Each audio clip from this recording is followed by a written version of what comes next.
Power has always worn a mask. It pretends to protect while it quietly extracts. To the public eye, it appears noble, a system built to maintain order and progress.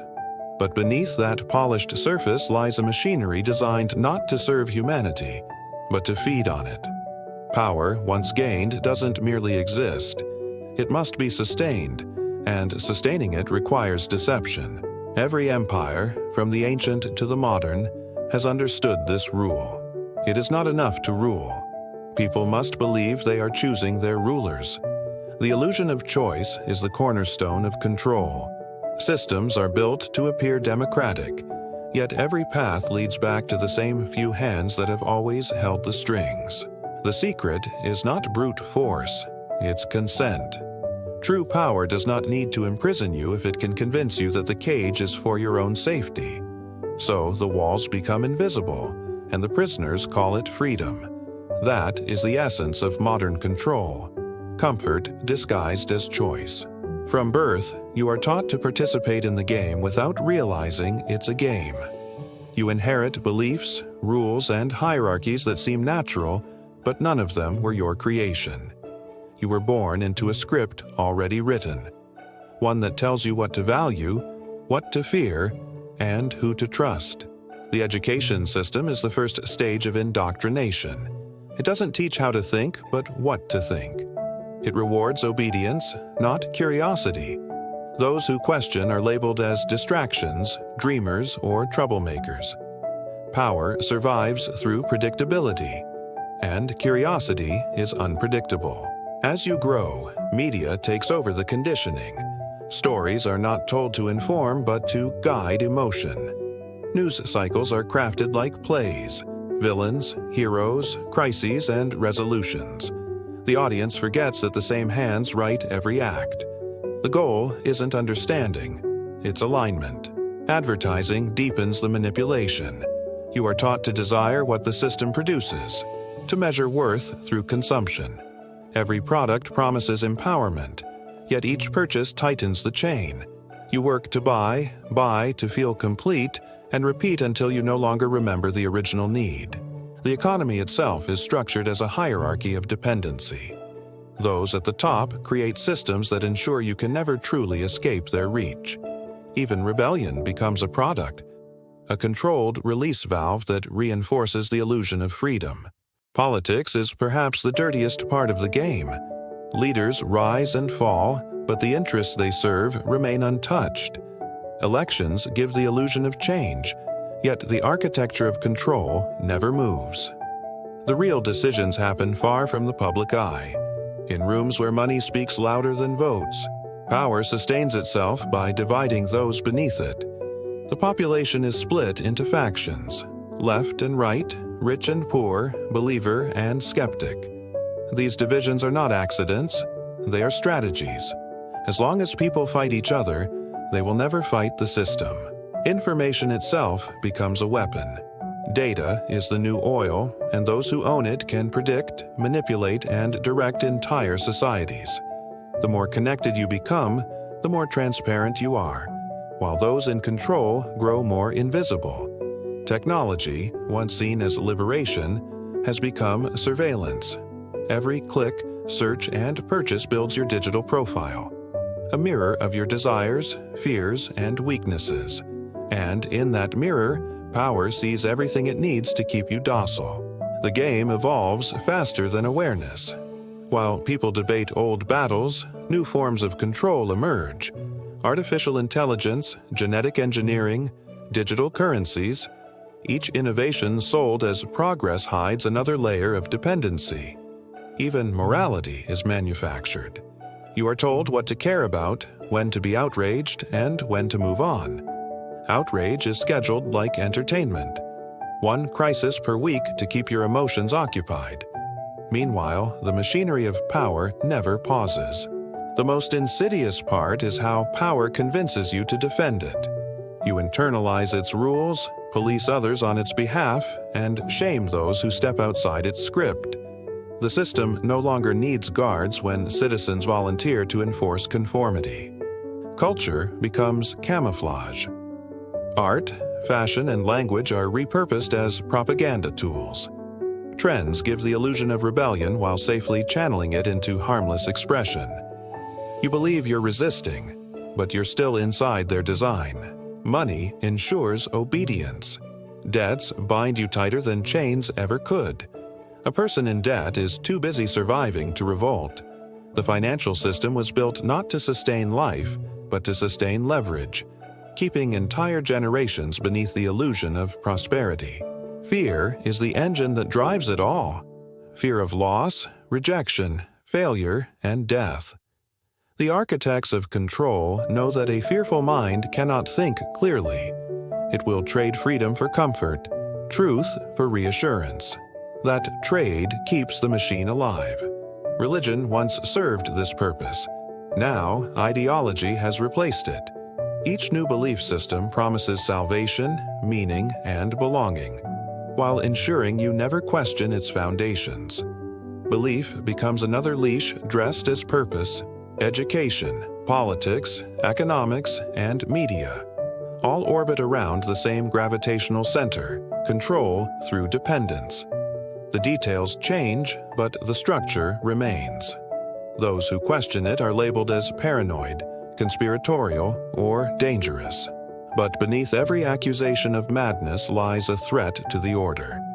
History remembers the heretics as fools until the empire falls. Then their words become prophecy. Power rewrites history not to preserve truth, but to prevent recognition. The irony is that the system feeds on attention. It cannot exist without your participation. The more you engage, the stronger it becomes. That's why distraction is its greatest weapon, because awareness is its only enemy. Every day, power reinvents itself to appear relevant. It adapts its language, its symbols, even its morality. It mirrors the people it controls, ensuring that no rebellion feels completely foreign, only slightly rebellious enough to feel real. This is the genius of the game. You are given just enough freedom to believe you are free, just enough wealth to believe you are rich, and just enough hope to keep you chasing more. The illusion must be elegant, or it collapses. When cracks appear, power responds with chaos. Crisis justifies expansion, surveillance, and control. In the name of safety, it tightens its grip. And people, frightened and desperate for stability, welcome their own submission. The modern citizen is trapped between fear and fatigue. Too scared to fight, too tired to care. That paralysis is by design. An exhausted population will accept anything that promises peace, even if that peace is a prison. The result is a civilization that appears advanced but feels hollow. A society of comfort without freedom, entertainment without meaning, abundance without fulfillment. The more progress we achieve, the emptier it becomes. And yet, within the emptiness, something stirs. A quiet realization that the game is rigged. The first step toward freedom is not rebellion, but recognition. You cannot fight what you do not see. Awareness is the first fracture in the mask of power.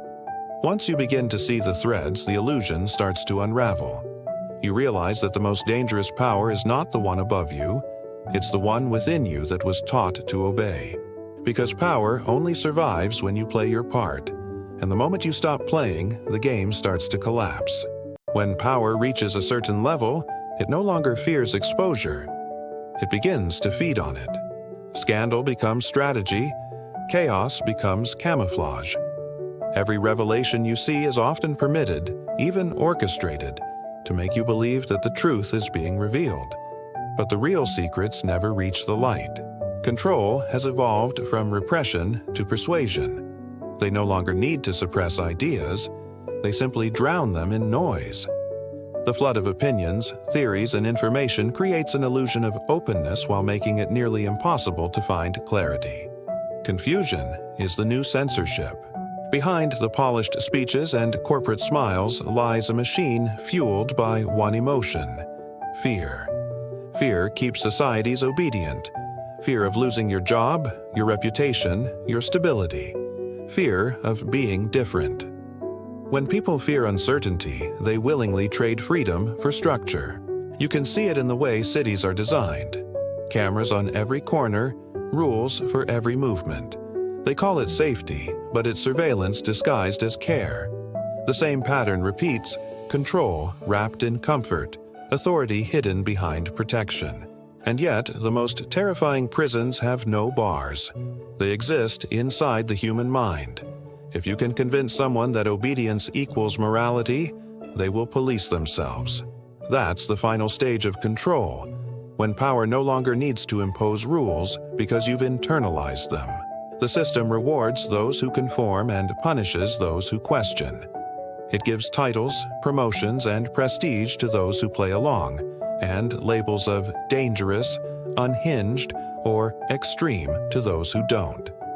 The threat isn't jail anymore, it's isolation.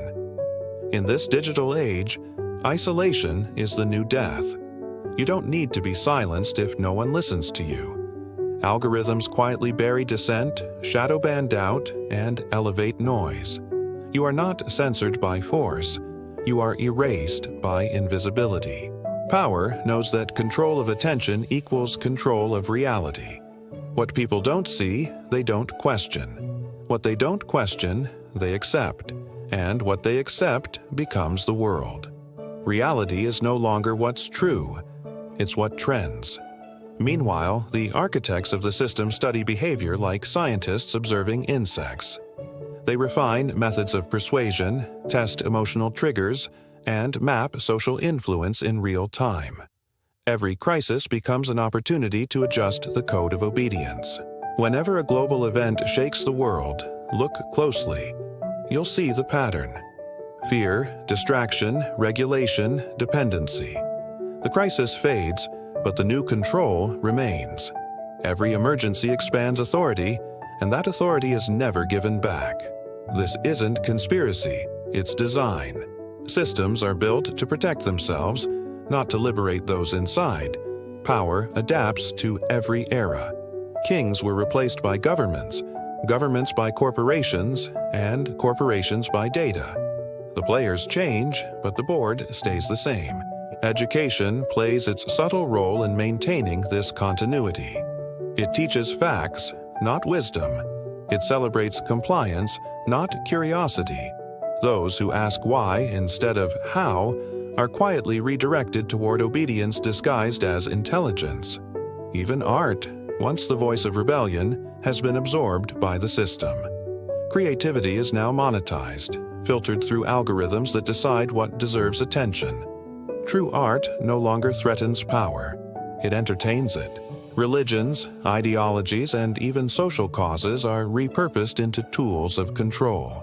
They promise unity, but often deliver division. Every movement that grows large enough is eventually infiltrated, diluted, or redirected until it serves the same purpose it once opposed. There was a time when power needed to hide. Now it flaunts itself through luxury, influence, and spectacle. The elite no longer rule from shadows, they rule from stages, their excess disguised as aspiration. People admire their captors without realizing it.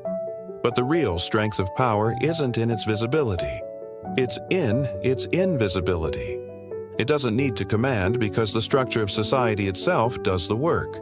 The law, the economy, the culture, all function as obedient extensions of its will. What's left is the illusion of choice. People are told they can shape their destiny, but every path has been pre-designed to lead back into the system. Every solution sold to fix the problem is another product that deepens dependence. When people begin to sense this loop, they feel hopeless, and that's precisely the intention. Hopelessness paralyzes rebellion. Cynicism is the final layer of control. If you can convince people that nothing can change, they will stop trying. Yet, history whispers that every empire believed itself eternal, until it wasn't. The cracks always begin where awareness awakens. One person sees the lie, another listens, and a silent chain reaction begins beneath the surface. Awareness spreads quietly, but relentlessly. The architects of power know this too. That's why they invest so heavily in distraction. Sports, gossip, politics, celebrity, endless noise designed to keep the mind busy and the heart numb. The more divided and entertained people are, the safer power feels. But even distraction has limits. There comes a moment when entertainment no longer fills the void, when people sense that something fundamental is missing. That's the moment power fears most, the return of meaning. Meaning cannot be controlled. Once a person begins to seek it, they stop consuming and start observing. They stop reacting and start reflecting. Awareness turns consumers into witnesses, and witnesses are dangerous to the system. When witnesses multiply, narratives collapse. When narratives collapse, power loses its disguise. The same institutions that appeared almighty begin to look fragile, desperate, hollow. History always repeats this awakening. It's inevitable, just unpredictable. Power will try to adapt again, to rebrand control as progress, to sell obedience as enlightenment. But every cycle gets shorter. Each generation wakes up faster, questions more deeply, and fears less. Awareness accelerates faster than control can evolve. The real revolution won't come from violence, but from perception. When enough people see the invisible mechanisms around them, the game stops working. The system collapses not because it's destroyed, but because it's no longer believed. That's the ultimate secret. Belief sustains power. It doesn't matter how many weapons or laws it has. If belief fades, it falls. Every regime, every empire, every hierarchy survives on collective agreement. Withdraw belief, and the illusion dissolves. And so the question becomes personal. What are you still believing that keeps the system alive? What lies have you accepted because they made you feel safe? What truths have you ignored because they made you uncomfortable? The awakening doesn't happen all at once. It begins in quiet moments. A strange feeling while watching the news, a doubt during a conversation, a sudden realization that the world doesn't make sense. That's the sound of your perception breaking free. You can't unsee what you've seen. You can't unknow what you've discovered. Once awareness begins, it spreads through everything. The world doesn't change instantly, but you do. And when enough individuals awaken, reality shifts. The dirty game of power depends on one fragile condition: that you keep playing. The moment you stop participating, questioning, obeying blindly, the machine begins to lose energy. Power doesn't collapse, it starves.